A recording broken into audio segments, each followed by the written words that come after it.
Bienvenue à toi dans ce premier épisode du podcast Musokako. J'ai décidé de commencer ce podcast avec un témoignage et un sujet qui est assez compliqué, mais malheureusement bien présent dans la société. J'ai vécu un burn-out. Let's go, et bismillah. Je suis professeur des écoles depuis 8 ans maintenant. J'adorais mon métier, mais malheureusement j'ai vécu un burn-out l'année dernière. J'ai changé d'école et je me suis retrouvée avec une classe que je qualifie encore aujourd'hui d'assez compliquée. J'arrivais dans cette nouvelle école, j'ai un niveau de classe que je n'avais jamais eu et j'avoue que j'étais pas mal stressée en pensant à la rentrée. Donc les grandes vacances se passent, arrive le jour de la rentrée. Je suis hyper stressée parce que c'est la première fois que j'ai ce niveau de classe comme je l'ai dit. Je me pose beaucoup de questions en espérant que l'année va bien se dérouler. Donc la première journée elle se passe relativement bien, ils sont bavards mais bon voilà, c'est normal. Hein. C'est la rentrée, ils sont contents de se voir. Rien d'inquiétant. Ensuite, la première semaine elle passe, 2 semaines passent, et là je commence à observer certains comportements un peu déviants, on va dire.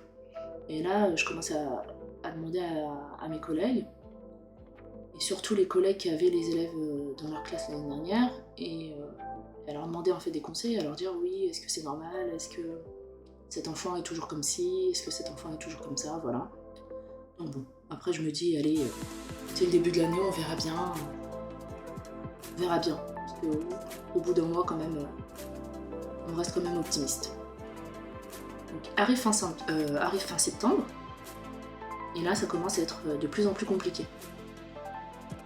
Je vois que les élèves en fait ils sont extrêmement bavards, ils parlent en classe comme s'ils étaient seuls, comme s'ils n'étaient même pas en classe, comme s'ils étaient à l'extérieur.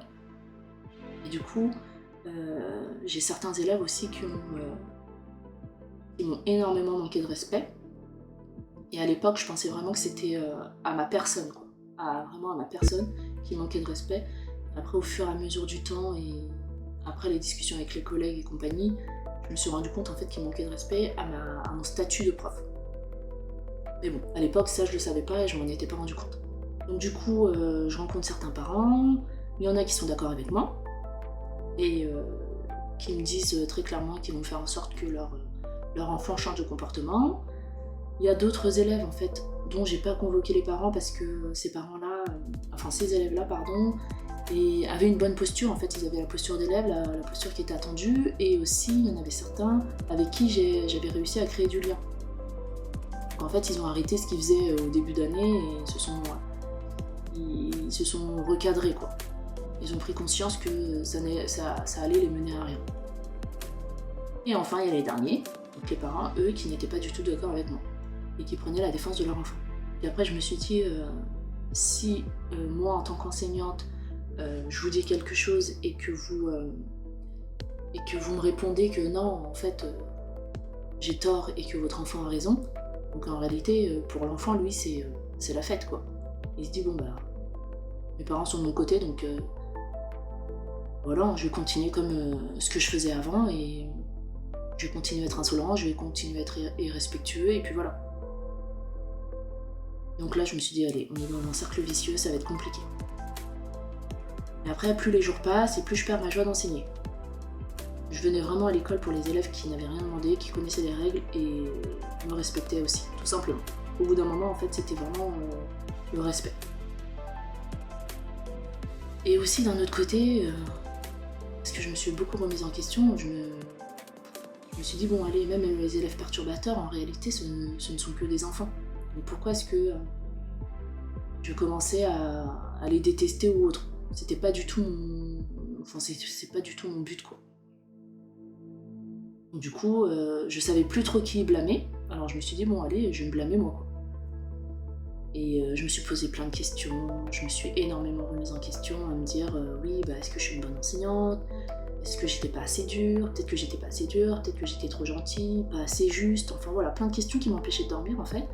Et j'ai commencé à vraiment mal dormir, à mal récupérer des journées, que en fait j'étais exténuée, donc j'étais vraiment fatiguée la journée physiquement. Une journée d'école physiquement et psychologiquement c'est hyper compliqué. Parce que la charge mentale qu'on a, elle est assez importante, et du coup, enchaîner le soir ne pas réussi à dormir, en fait j'étais épuisée. Et en fait, petit à petit, mon corps, il a commencé à me lâcher. Mais moi, en fait, je voyais pas ça comme quelque chose d'alarmant. Donc il a commencé à me lâcher, j'étais épuisée, j'étais fatiguée, et je partais à l'école, je pleurais. J'étais à l'école, je pleurais, je rentrais, je pleurais. Enfin, je me disais, mais bon, peut-être que c'est que la fatigue, et ça a duré pendant 2-3 mois, quoi. Même plus, des fois. Ouais, même plus. Et je faisais que de pleurer, mais on va dire vite fait, rapidement, quoi. Je pleurais, je me dis bon allez, je suis vraiment fatiguée, il faut que je me repose. Mais en réalité, j'avais pas de temps pour me reposer. Et ensuite, les jours de classe s'enchaînent, et là je sens que ça devient de plus en plus lent. En fait, chaque jour, je me dis allez, encore 2 semaines, allez, encore une semaine, ainsi de suite. Et dès qu'il y avait les petites vacances, je me reposais, je prenais de la force et tout. Et dès le jour de la rentrée, je me disais oh, encore. Allez, vivement les prochaines vacances. Donc j'avais juste hâte que les prochaines vacances arrivent. Aussi, ce qui m'a aidé à tenir quand même, c'est parce que j'avais des bons collègues. Franchement, j'avais des collègues hyper sympas. Ils m'ont vraiment soutenue, on parlait beaucoup et ça m'a beaucoup aidé. Ensuite, un jour, il y a mon corps qui me dit stop. Et là, je vais chez le médecin et je me mets en arrêt pendant 1 mois. Donc durant mon absence, j'ai été remplacée. Et après, j'ai pris contact avec le remplaçant et tout pour savoir comment ça se passait, s'il avait besoin de quelque chose ou autre. Et il m'a dit en fait que ça a été compliqué pour lui aussi. Donc là en fait ça m'a permis de me rendre compte que ce n'était pas que moi. C'était pas moi. À ce moment-là, je me disais bon, je me remettais quand même en question et savoir en fait que avec un autre enseignant, il se passait exactement la même chose. Je me suis dit bon, ça m'a permis un peu de relativiser, quoi. Après, j'ai repris, du coup mon arrêt de travail s'est terminé, j'ai dû reprendre et j'étais vraiment hyper anxieuse, je voulais pas aller travailler, je me sentais pas bien. Et mais bon, après voilà, si je travaillais pas, je pouvais pas manger. Je suis repartie, et arrive la fin de l'année, il reste 2 semaines avant la fin d'année scolaire et tout, j'étais tellement contente. J'avais juste hâte que le dernier jour arrive, que ça sonne à 16h30 et que je me dise allez c'est bon, c'est fini, une année est passée, je vais dormir pendant 2 mois. Au final j'ai pas fait ça. Mais bon, voilà, j'avais qu'une hâte, c'est que ça se termine. Et du coup les 2 dernières semaines sont arrivées et je rêvais juste du dernier jour, je m'imaginais avec les pop-corn et tout en les regardant, en disant allez, bonnes vacances, reposez-vous bien, voilà. Parce que je restais quand même respectueuse, voilà. Et du coup, en fait, mon cœur, il a pas du tout été du même avis. Je me suis mise à pleurer et tout avec eux parce que finalement, c'était une page qui se tournait. Ça m'a fait un peu de peine et tout de les voir partir et de me dire que voilà, la page se tournait, c'était la fin. C'est un peu bizarre. Et là, de temps en temps, je recroise mes anciens élèves et franchement, je suis fière et heureuse de les voir. Et de me dire que j'ai été leur maîtresse quand même. J'ai vraiment survécu, quoi. J'ai survécu à cette année.